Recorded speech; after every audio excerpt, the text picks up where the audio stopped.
Caros amigos e amigas, uma boa noite para todos. Nós hoje vamos refletir sobre um tema muito especial. Vamos falar da obra de André Luiz, mas de um tema específico e especial. A conexão entre o mundo espiritual e o mundo físico retratada na obra de André Luiz. E para a nossa ajuda, nós nos recordamos de um belíssimo prefácio. Aliás, os prefácios de Emmanuel para os livros psicografados são uma obra de arte à parte, cada qual. Especialmente no livro No Mundo Maior, ditado pelo Espírito André Luiz e psicografado por Francisco Cândido Xavier, em 25 de março de 1947, Emmanuel ditou um prefácio. Um prefácio denso, filosófico e profundo, uma grande reflexão sobre o mundo espiritual. E diz o benfeitor o seguinte, no prefácio intitulado Na Jornada Evolutiva. Dos quatro cantos da terra, diariamente, partem viajores humanos aos milhares, demandando o país da morte. Vão-se de ilustres centros da cultura europeia, de tumultuárias cidades americanas, de velhos círculos asiáticos, de ásperos climas africanos, procedem das metrópoles, das vilas, dos campos. Se nós introjetarmos a ideia de que o espírito encarnado é um viajor, todos nós que já experimentamos uma viagem, sabemos que a viagem tem dia de começo e dia de retorno. Toda viagem se inicia e se finda. E no caso da viagem encarnatória, graças a Deus, nós não sabemos o dia de retorno. Embora ele esteja delineado para cada um de nós, em linhas gerais. Se a nossa imprudência, se o nosso descontrole não apressar o retorno ao mundo espiritual, cada qual de nós tem a data aprazada para voltar. E a maioria dos encarnados se esquece da sua condição de peregrino na Terra. A maioria de nós se esquece do seu status de viajor. E como nós nos esquecemos dessa condição, temos uma tendência de acumular bagagem, o que torna a viagem muitas vezes penosa. Porque todo viajante sabe que para uma viagem se torne tranquila e agradável, você deve reduzir ao máximo a bagagem levada. Aqui Emmanuel começa a reflexão do mundo espiritual dizendo o seguinte: embora nós não queiramos pensar nesse assunto, embora a gente se recuse a refletir todos os dias sobre isso, todos os dias, melhor, a cada minuto, centenas de pessoas desencarnam no planeta. Nós costumamos refletir sobre a morte somente quando ela entra no nosso círculo familiar ou no nosso círculo estreito de relações. Mas a morte é um fenômeno corriqueiro, ela é um fenômeno natural, e enquanto eu estou falando aqui, por alguns minutos, centenas de pessoas acabaram de desencarnar no mundo. O certo é que algumas delas desencarnaram em centros ilustres da cultura europeia. Paris, Londres e tantas outras cidades. Outras partiram das tumultuosas cidades americanas. São Paulo, Nova York, Cidade do México e tantas outras. Alguns acabaram de desencarnar em centros asiáticos, Hong Kong, Bangkok, e outros ainda de climas ásperos na África do Sul, no Congo e em países extremamente carentes da África. Uns moravam em grandes metrópoles, outros em cidades pequenas com restritos recursos, outros moravam em vilas infectadas, pobres, carentes, e outros em campos isolados, espalhados por esse grande planeta. Seria um contrassenso esperar que todas essas pessoas que ingressam no mundo espiritual estejam no mesmo nível espiritual, intelectualmente falando e emocionalmente falando. Os níveis são os mais diversos, os mais variados. Cada qual apegado a circunstâncias, rotinas, relações muito diferentes. Por isso diz Emmanuel, raros viveram nos montes da sublimação, vinculados aos deveres nobilitantes. A maioria dos que desencarnam constitui-se de menores de espírito. Menores de espírito. Criaturas de estatura espiritual pequena, limitada, carente. Em luta pela outorga de títulos que lhes exaltem a personalidade. Não chegaram a ser homens completos.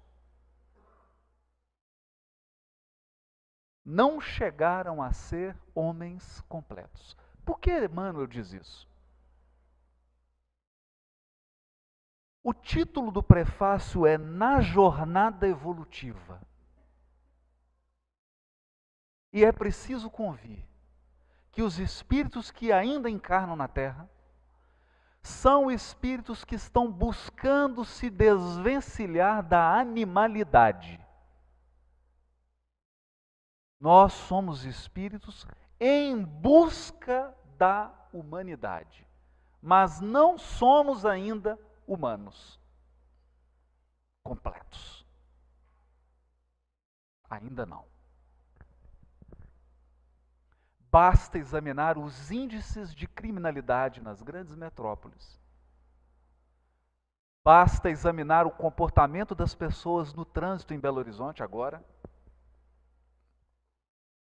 Basta examinar o comportamento das pessoas na intimidade do lar. Basta examinar o comportamento dos nossos políticos, o comportamento dos gestores de verba pública. Basta examinar a nossa educação, as condições de moradia, de salubridade das nossas cidades. E não precisa examinar muito, que nós vamos chegar a uma conclusão. A maioria de nós não chegou ainda a ser um ser humano completo. Não fossem as leis criminais, dizem os psiquiatras,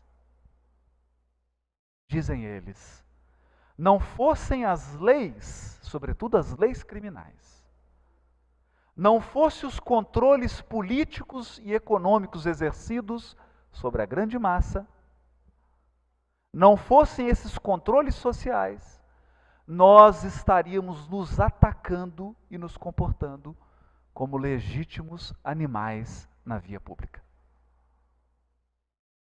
Basta um cochilo da pessoa, basta um momento de invigilância para que qualquer um de nós assuma um comportamento animalesco. Um comportamento que leva uma mulher a matar o marido e a cortar o seu corpo em pedaços. Um comportamento que leva alguém a matar gratuitamente. Um comportamento que leva um homem público a roubar o dinheiro da merenda escolar.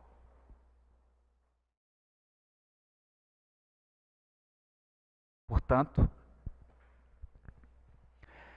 essa grande massa egressa da vida física e que adentra no mundo espiritual é uma massa que não concretizou o propósito de todo mundo que encarna. O propósito de todo espírito ao encarnar é humanizar-se.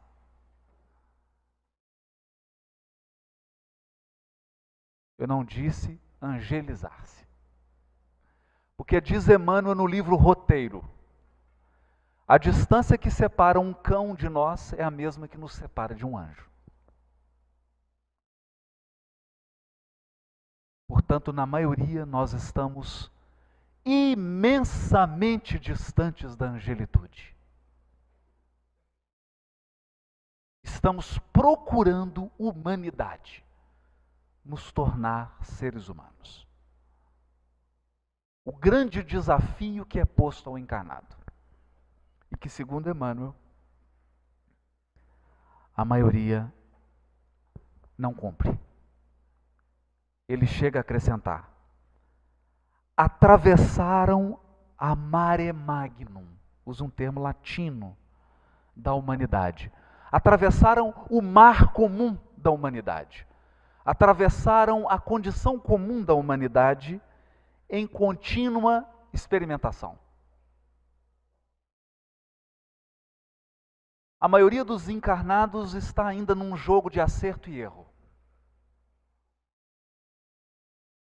Sabendo o que é certo e fazendo o que é errado, para experimentar se é realmente errado. Sabendo o que é certo, mas fazendo o que é errado, confiando que não será punido. Sabendo o que é certo, fazendo o que é errado, porque não quer pensar que há uma lei divina que rege com absoluta justiça as nossas condutas. Então atravessam a encarnação num clima de profunda experimentação. Muitas vezes acomodaram-se com os vícios de toda sorte. Acomodaram-se com os vícios. É a rotina, a acomodação, a perda da vontade, a perda de rumo, a perda de objetivo.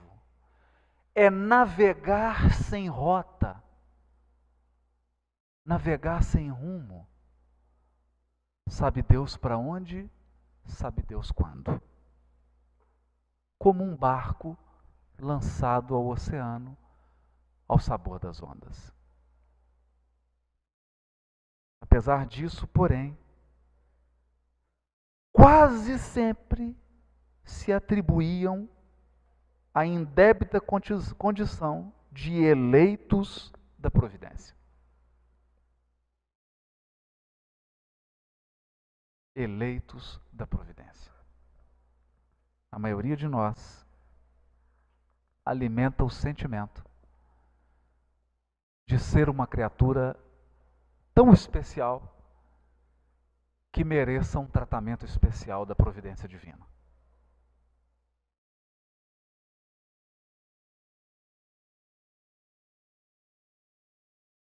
Quando, prossegue ele, sem se compenetrarem das próprias faltas, sem se compenetrarem das próprias faltas. O grande problema de você navegar sem rumo, e o próprio nome já diz, é porque você realmente não tem rumo. E quando você não tem rumo, não é possível avaliar se você está certo ou errado.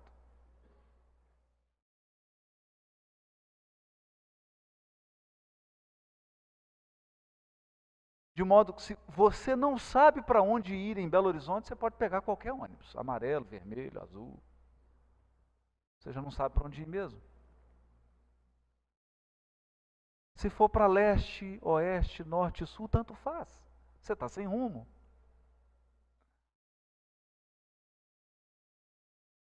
De modo que Emmanuel chama a atenção que a massa, a grande massa humana encarnada,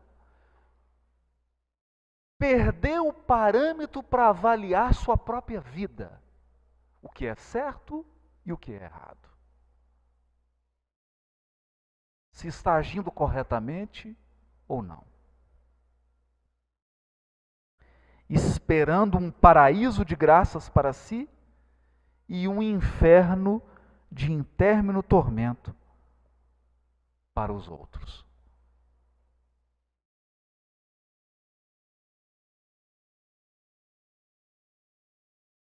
Quando perdidos nos intricados meandros do materialismo cego, fiavam sem justificativa que no túmulo se encerraria a memória.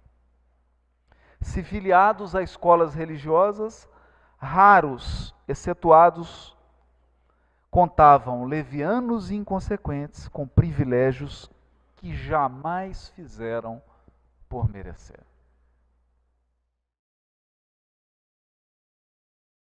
Onde albergar a estranha e infinita caravana? Se por um dia qualquer um de nós fosse encarregado de receber no mundo espiritual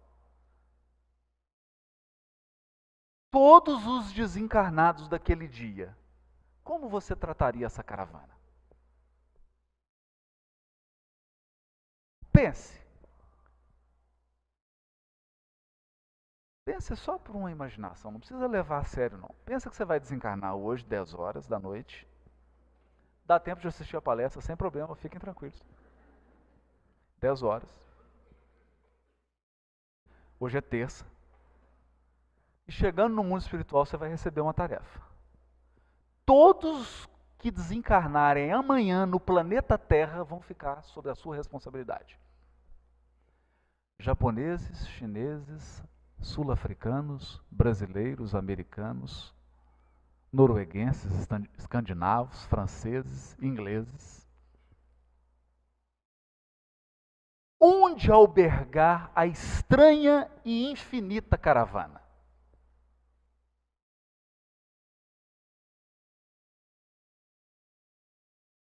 Emmanuel está forçando os limites dos conceitos teológicos.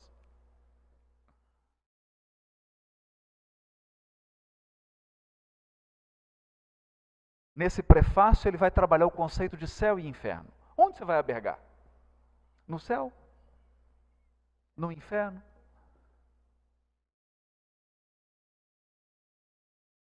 Às vezes algumas pessoas perguntam assim da obra de André Luiz. Olha, mas a obra de André Luiz fala que tem cidade, que tem casa. Você imaginava que o mundo espiritual tivesse o quê? Nuvem branca? Fumaça? Um lago gigante? E quem não sabe nadar? Um campo gigantesco? Haverá tradução simultânea para São Pedro? Porque São Pedro fala aramaico, que é a língua materna dele. Como que ele vai se comunicar com os japoneses desencarnados? Com os ingleses?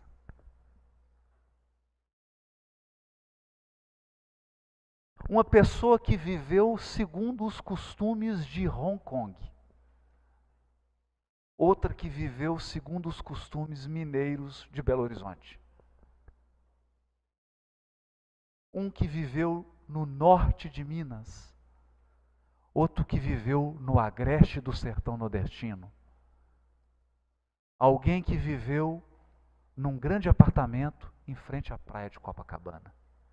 Como harmonizar esses interesses? Como receber essa caravana?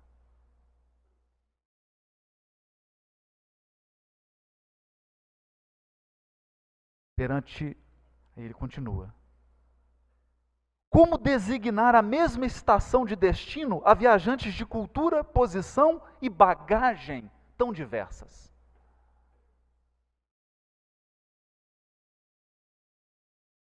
Como eu vou colocar pessoas de cultura, posição e bagagens tão diversas no mesmo local?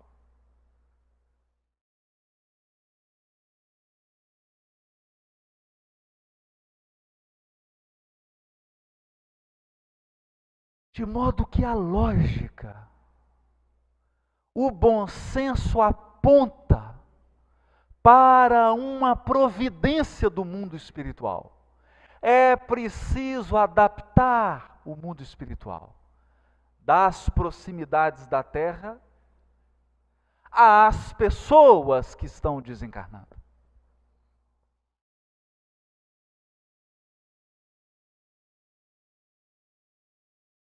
De modo que eu não posso receber alguém que acaba de desencarnar em Hong Kong com uma cozinha de fogão a lenha, um queijo Minas e uma placa escrita assim: Uai.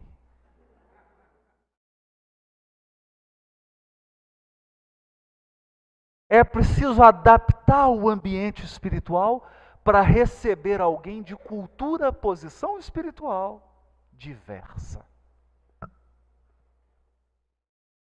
Sendo assim, é natural que as regiões espirituais próximas da crosta sejam muito semelhantes ao ambiente da crosta da qual elas estão próximas.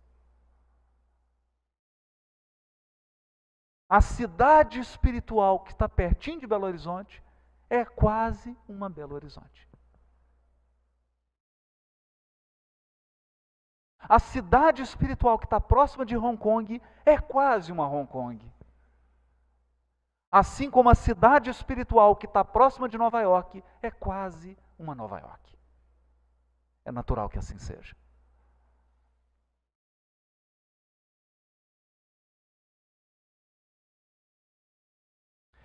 E é essa informação que a obra de André Luiz traz detalhadamente. Detalhadamente.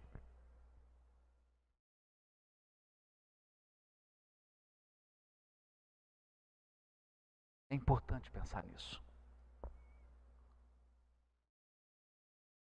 Seria uma fantasia imaginar que um índio que acabou de desencarnar agora na tribo Xingu seja recebido numa biblioteca no mundo espiritual. Toda em francês.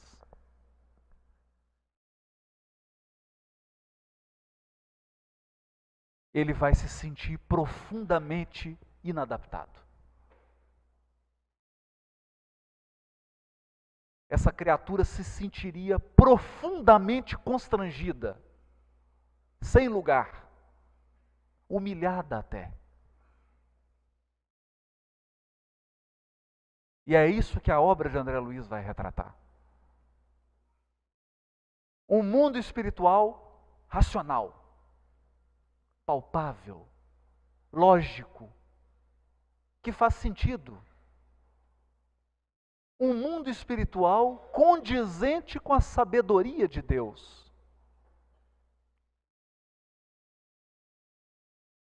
Porque se até uma abnegada professora de primário na Terra sabe dividir os alunos segundo a faixa etária, sabe dividir os alunos segundo o grau de amadurecimento, de compreensão? Por que Deus, que é a inteligência suprema, que é o amor supremo, agiria de forma mais imprudente que uma professora?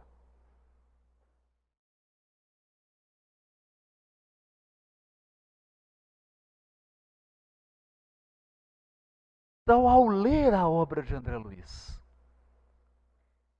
nós vamos encontrar um mundo espiritual plausível, real. Um mundo espiritual condizente. André Luiz não vai retratar as esferas superiores, inacessíveis à nossa compreensão. Porque faltaria elementos de comparação.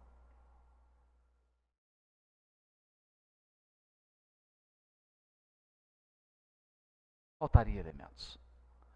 Há alguns flashes na obra de André Luiz, como, por exemplo, na obra Obreiros da Vida Eterna. O próprio título é sugestivo. Quem imaginava que ia se aposentar quando desencarnasse, ficou decepcionado com essa obra.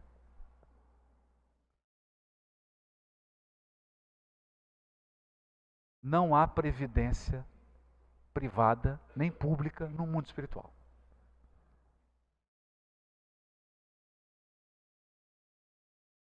O trabalho prossegue eternamente. Obreiros da Vida Eterna. E num dos flashes da obra, Asclépios diz o benfeitor a André Luiz: um espírito que se materializaria no mundo espiritual. Por que se materializaria?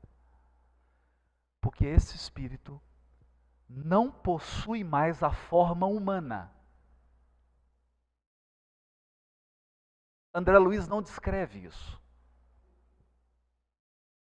Não há na obra de André Luiz uma descrição pormenorizada de esferas em que espíritos não têm mais a forma humana. Sabe por quê? Porque não teria propósito nessa descrição. Nós estamos tão distanciados dessa condição. Faltaria tantos elementos de comparação para que a gente possa entender a vida numa esfera em que as pessoas não têm mais a forma humana, não têm mais corpo.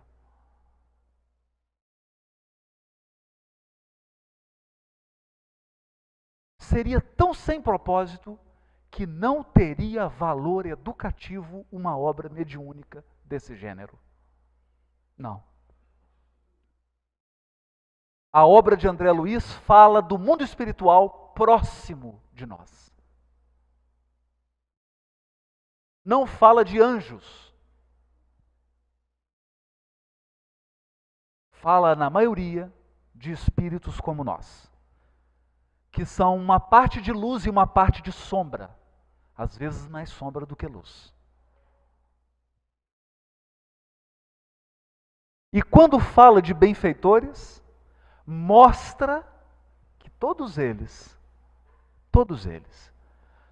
a maioria esmagadora dos benfeitores das obras de André Luiz, são espíritos que cometeram graves erros. E no ato de corrigir esses erros, transformaram-se em benfeitores.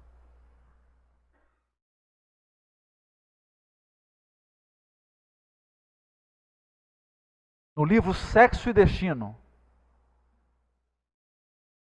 aquele espírito que foi o responsável pela derrocada sexual de todas as personagens da história é exatamente o benfeitor Félix. Aquele responsável por resgatar todos aqueles que ele ajudou a tombar. Não tem mágica. Não tem truque. Isso aqui não é Harry Potter. Não tem varinha, não tem porção mágica. Se você era ignorante quando estava encarnado, no mundo espiritual, você é ignorante do mesmo jeito. Aliás, corre o risco de você ser mais ignorante ainda. Porque aqui, pelo menos, você conhecia alguma coisa da vida social. Lá no mundo espiritual, nem isso. Se você é um amante do estudo aqui, no mundo espiritual você será um amante do estudo. Se enquanto encarnado, cada 10 palavras suas, 9 são bobagem, no mundo espiritual é a mesma coisa.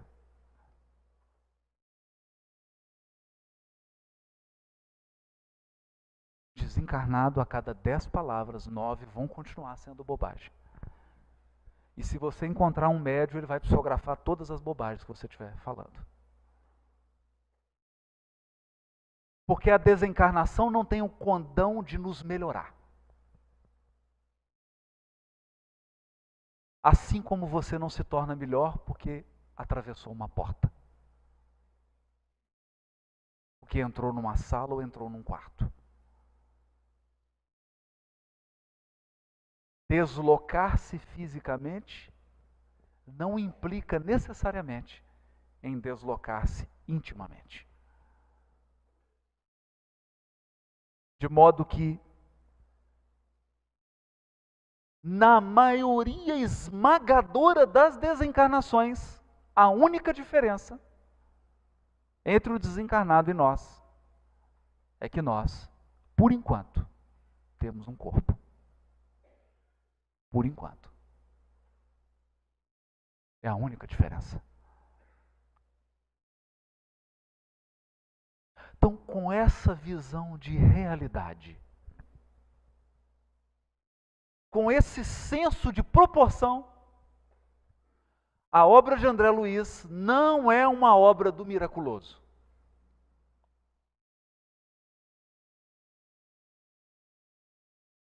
Muitos esperavam de André Luiz a posição de um repórter irresponsável.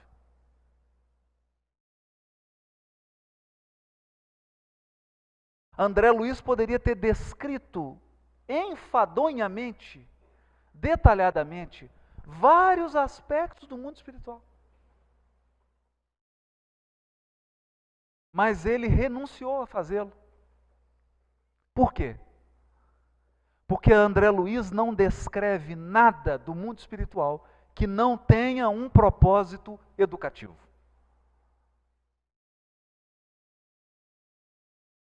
Toda a descrição na obra de André Luiz tem um propósito educativo. Tem uma finalidade. E muitas vezes, o próprio André Luiz tem a coragem de nos contar que os benfeitores chamaram a sua atenção por causa da sua curiosidade sem freios. Não é raro nós encontrarmos na obra de André Luiz um benfeitor dizendo a ele: André, não é hora de perguntas agora. Você sanará suas dúvidas no serviço ao próximo. No serviço ao próximo.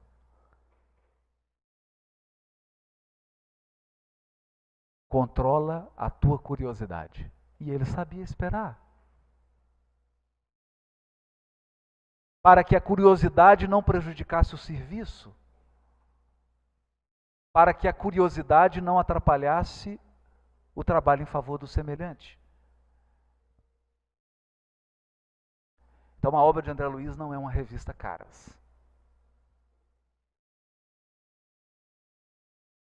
Não é um programa de auditório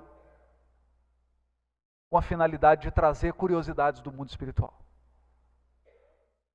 Não é uma passarela de moda e de costumes. Aqui não. Aqui cada história, cada personagem, cada fato narrado está conectada a uma lição que o leitor deve descobrir.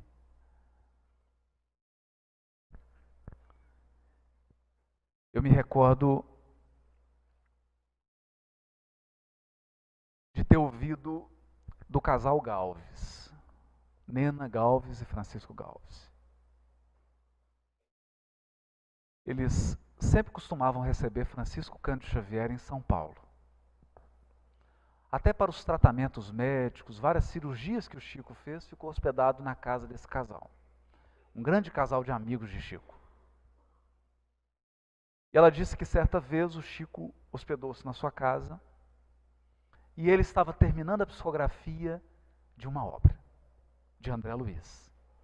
Era a obra Entre a Terra e o Céu. Quando o Chico terminou a psicografia, isso era 11h30, meia-noite. O Chico virou-se para o marido dela e falou: Francisco, eu preciso que você me leve em tal lugar. Ele falou: Chico, mas é do outro lado de São Paulo, Chico. É muito longe. Ô, meu amigo, eu preciso que você me leve lá.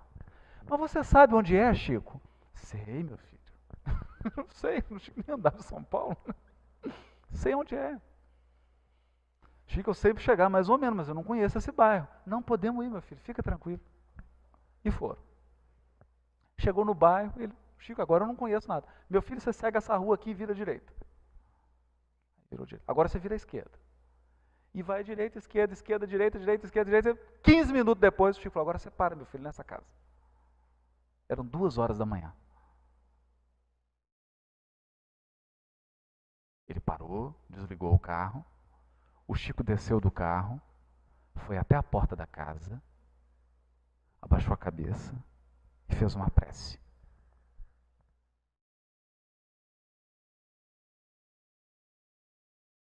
O casal ficou olhando o Chico. Oh, meu Deus, nós andamos isso tudo, tem que fazer uma prece. Podia ter feito de lá, de casa, né? Nossa visão comodista. O Chico entrou no carro e falou: ô Chico, mas você veio aqui para fazer essa prece, né? Ele falou: meu filho, o livro que eu acabo de psicografar, as personagens do livro estão nessa casa. Depois que você lê o livro, você vai entender. Então eu vim aqui fazer uma prece por eles. Porque houve o desfecho da história e uns que acabaram de reencarnar estão aqui nessa casa. E aí ninguém falou mais nada. Então são histórias vivas. Histórias para os viajores, para quem está na jornada evolutiva. Eu me recordo do saudoso e querido presidente da União Espírita Mineira, Honório Abreu, que dizia assim: meu filho, o nosso desafio na doutrina espírita é a evolução consciente. Porque inconsciente está a maioria encarnada. Não sabe de onde veio, para onde vai e nem por quê. O nosso desafio na doutrina espírita é encontrar o propósito da nossa encarnação. Para que você está encarnado? Por que você nasceu na família que nasceu? Por que você tem os cunhados e a sogra que você tem? Por que você tem os filhos e as filhas que você tem? O companheiro ou a companheira que você tem? Por que você acha que trabalha onde você trabalha? Qual é o propósito da tua encarnação?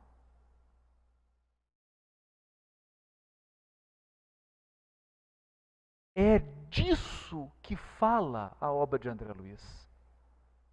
É disso que falam os benfeitores espirituais na obra de André Luiz. Qual o propósito da tua existência? Você já descobriu?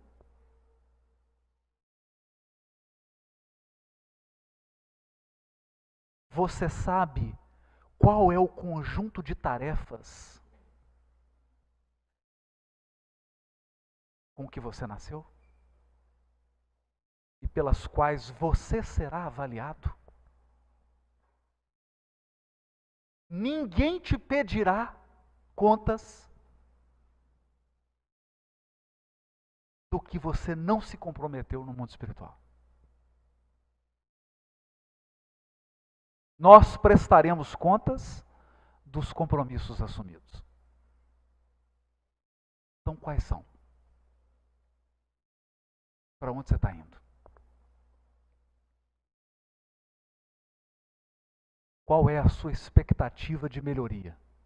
10%? 5%? 20%? 30%? 0%? Menos 10%? Porque tem jeito de piorar. Piorar sempre tem jeito. Você pode chegar com um conjunto de débitos aqui e voltar com o triplo.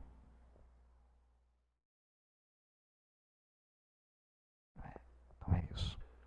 Perante a Suprema Justiça, o malgache e o inglês fruem dos mesmos direitos.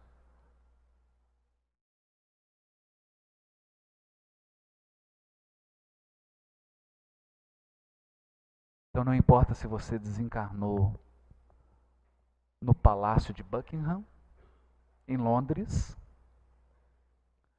ou se você desencarnou numa tribo do Xingu.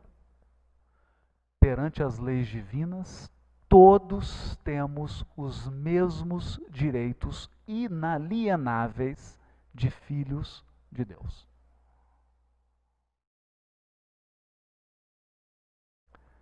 Mas todo direito tem a sua contrapartida em um dever. Muitos direitos implicam muitos deveres. Não há distinção. Provavelmente, porém, estarão distanciados entre si pela conduta individual. Conduta individual.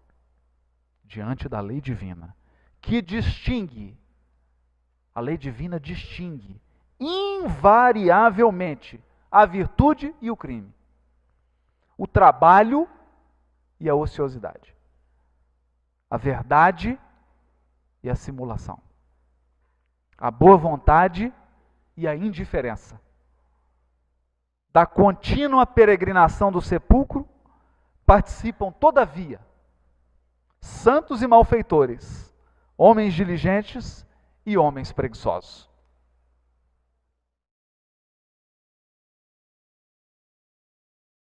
Emmanuel está dizendo, e nós sabemos,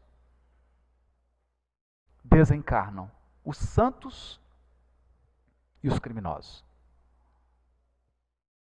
Porque a porta do túmulo não abre exceção para ninguém.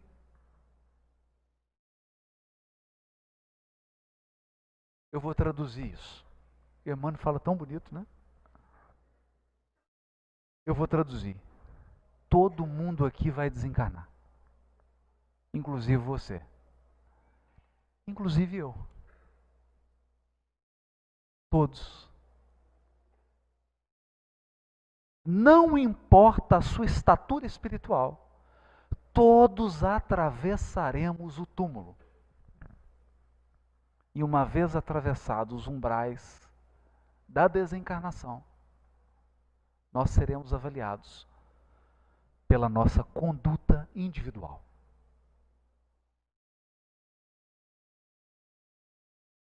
É importante.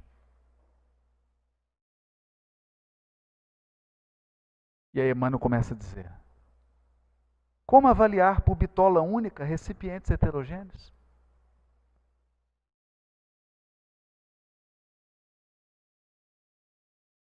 Como que eu vou criar um critério único para avaliar todos os seres humanos? De todos os lugares do planeta?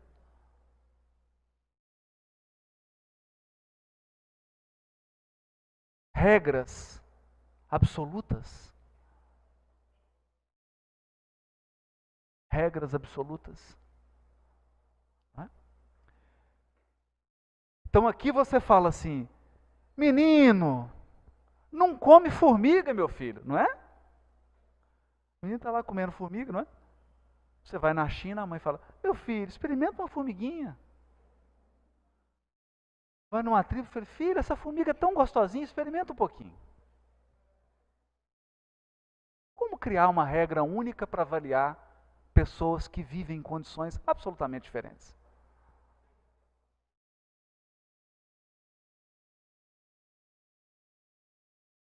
Considerando, porém, nossa origem comum, não somos todos filhos do mesmo Pai?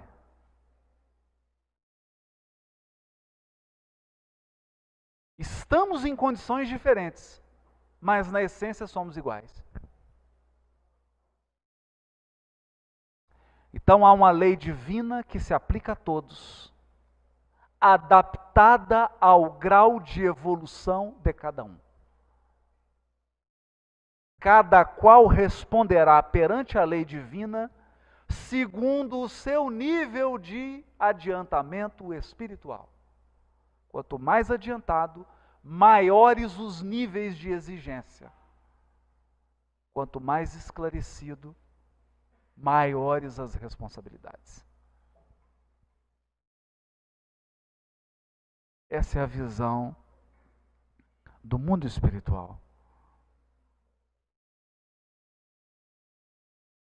Por isso diz Emmanuel, a lógica e o bom senso nem sempre se compadecem com argumentos teológicos imutáveis. O fato de nós acreditarmos em algo não muda as leis divinas. O fato de você ter uma ideia e querer que todos se adaptem a ela não muda as regras da vida.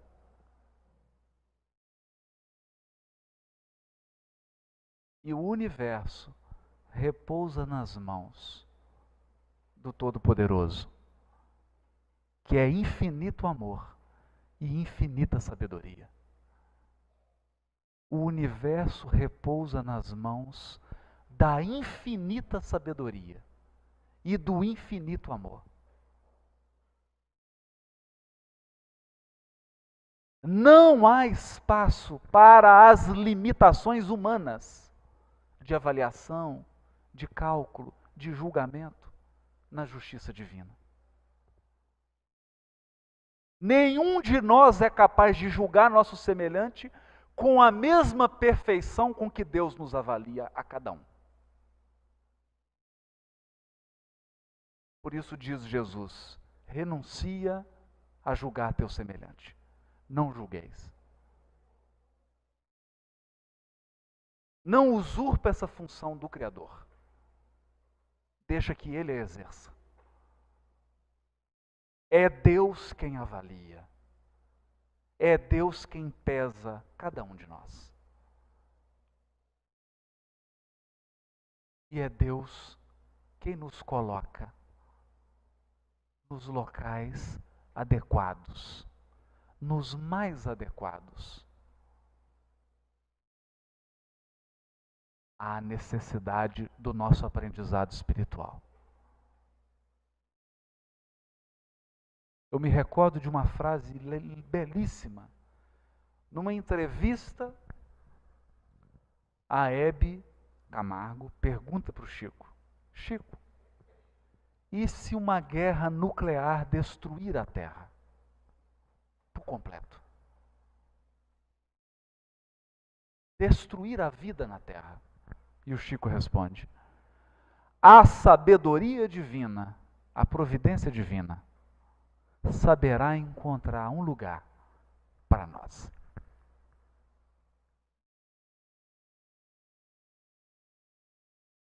Tanto na vida física, quanto no mundo espiritual.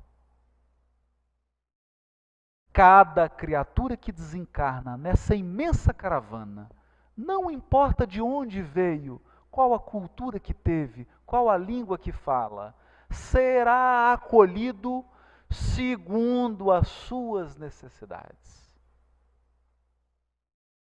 Segundo a sua necessidade de aprendizado espiritual. Porque um lugar estará reservado para cada um de nós. Um ambiente propício à continuidade do nosso aprimoramento espiritual. Preparado. Nem sempre o ambiente que a gente quer. Eu me recordo quando fui transferido para uma cidade do interior, no trabalho, e eu não queria ir, queria ficar aqui em Belo Horizonte, mas tinha que ir. E quando eu cheguei, tive contato com uma freira na cidade. Ela coordenava uma escola que acolhia meninas do sexo feminino, abandonadas pela família. Então ela acolhia aquelas meninas e cuidava, era um abrigo infantil para meninas. E ela me perguntou, olha, por que você quis vir para cá, né? Eu falei, na verdade eu não quis, né? Me vieram para cá. Ela falou assim, não, meu filho, não. Eu aprendi uma coisa. Nós temos que florescer onde Deus nos plantou. Nós temos que florescer onde Deus nos plantou.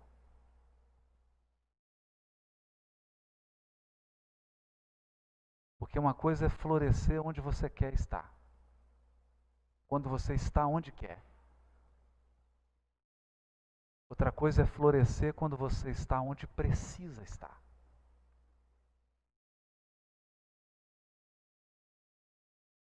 E a obra de André Luiz é essa grande revelação do mundo espiritual.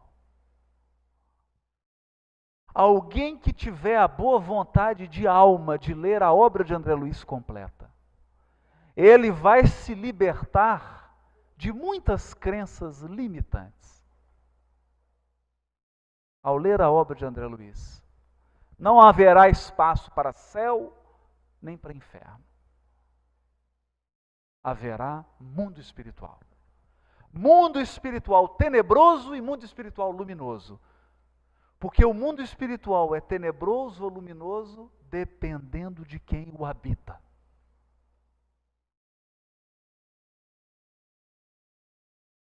Só habita nas trevas quem tem treva por dentro. Ou quem tem tanta luz que desceu para iluminar.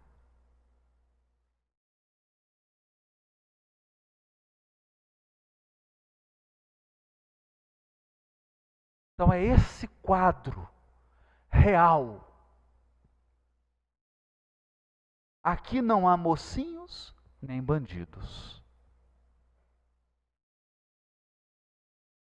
Aqui há seres humanos que acertam, que erram, que colhem as consequências do que fez. Não há punição, há consequência. Nós colhemos da nossa própria seara. Nós colhemos do nosso próprio campo. E o nosso campo é nossa própria vida. Como vivemos será a nossa colheita. Eu posso dizer, nesse momento final, e como testemunho, eu conheci a doutrina espírita com 15 anos de idade.